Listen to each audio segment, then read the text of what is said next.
बिस्मिल्लाहिर्रहमानिर्रहीम। अस्सलामुअलैकुम नाज़रीन व सामईन, जुनून यूट्यूब चैनल में खुश आमदीद। दोस्तों, एक मर्तबा का जिक्र है कि एक बूढ़े दाना शख्स की मौत का वक्त करीब आ गया तो उसने सोचा कि इस दुनिया से जाने से पहले मुझे अपनी औलाद को कोई ऐसा सबक देना चाहिए जो सारी जिंदगी उसके लिए कारआमद साबित हो। वो शख्स निहायत समझदार और अक्लमंद था। अपनी वफात से कबल उसने अपने बेटे को बुलाया और उसकी तरफ एक घड़ी बढ़ाते हुए कहा, बेटा, मेरी ये घड़ी मेरे वालिद ने मुझे दी थी जो अब 200 साल पुरानी हो चुकी है। लेकिन इससे पहले कि मैं तुम्हें ये दे दूं, तुम किसी सुनार के पास जाओ और उससे कहो कि मैं इसे बेचना चाहता हूं। फिर देखो वो इसकी क्या कीमत लगाता है।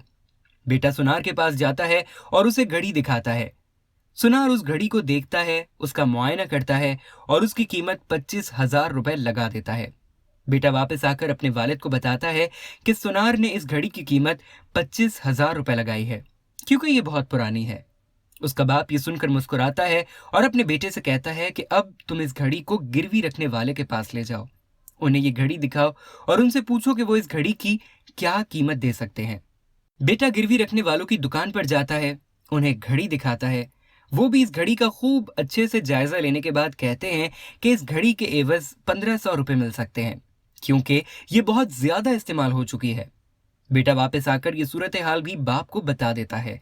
इस पर बाप फिर से मुस्कुराता है और बेटे से कहता है कि बेटा अब तुम अजायब घर जाओ और उन्हें ये घड़ी दिखाओ। वो अजायब घर जाता है और वहां मौजूद माहिर को घड़ी दिखाता है। वो माहिर उस घड़ी को देखकर हैरान रह जाते हैं और बार बार उस घड़ी को हर जगह से टटोल कर देखते हैं और फिर उस लड़के को बहुत एहतराम से बिठाकर उससे कहते हैं, सर ये घड़ी इंतहाई नायाब है, कम से कम 200 या 250 साल पुरानी है और हम चाहते हैं कि आप इसे हमें ही फरोख्त करें। हम इस घड़ी के बदले आपको 5 करोड़ रुपए दे सकते हैं। इतनी रकम का सुनकर वो लड़का हैरान और परेशान रह जाता है और हैरानी के मारे अपनी जगह से खड़ा हो जाता है। इस पर अजायब घर का मालिक ये समझता है कि उस लड़के को ये रकम बहुत कम लगी है, जिसकी वजह से वो नाराज होकर अब जा रहा है। बहरहाल वो उसकी मिन्नत समाजत करके उसे बिछाते हैं और सौदा 8 करोड़ रुपए में तय पा जाता है। बेटा वापस आता है और पुरजोश अंदाज में वालिद को बताता है कि अजायब घर के मुहतमिम ने उस घड़ी के 8 करोड़ रुपए लगाए हैं क्योंकि ये बहुत नायाब है और उसे अपने मजमूए में शामिल करना चाहते हैं।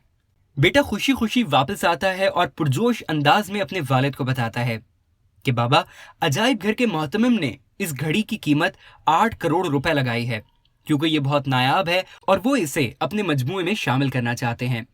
इस पर उसका वालिद कहता है कि मैं तुम्हें सिर्फ यही बताना चाहता हूं, सही जगह पर ही तुम्हारी सही कदर होगी। अगर तुम गलत जगह पर बेकदरी किए जाओ तो गुस्सा मत होना, क्योंकि सिर्फ वही लोग जो तुम्हारी कदर पहचानते हैं वही तुम्हें दिल से दाद देने वाले भी होंगे। इसलिए अपनी कदर पहचानो और ऐसी जगह पर मत रुकना जहां तुम्हारी कदर पहचानने वाले नहीं हों।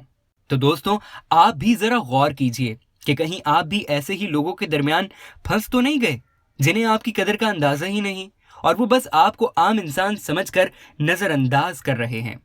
अगर ऐसा है तो फिर याद रखें कि ये लोग आपके अंदर मौजूद एतमाद को खत्म कर देंगे, आपको इतना कमजोर और बेकार दिखाएंगे कि एक वक्त पर आप खुद को भी अपने आप को कमतर और कमजोर समझने लगेंगे।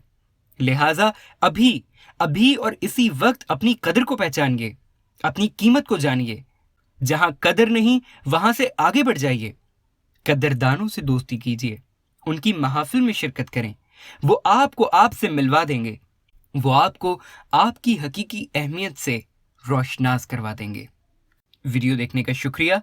इस वीडियो को लाइक कीजिए और इस तरह की मजीद वीडियोस देखने के लिए हमारा चैनल सब्सक्राइब कर लीजिए।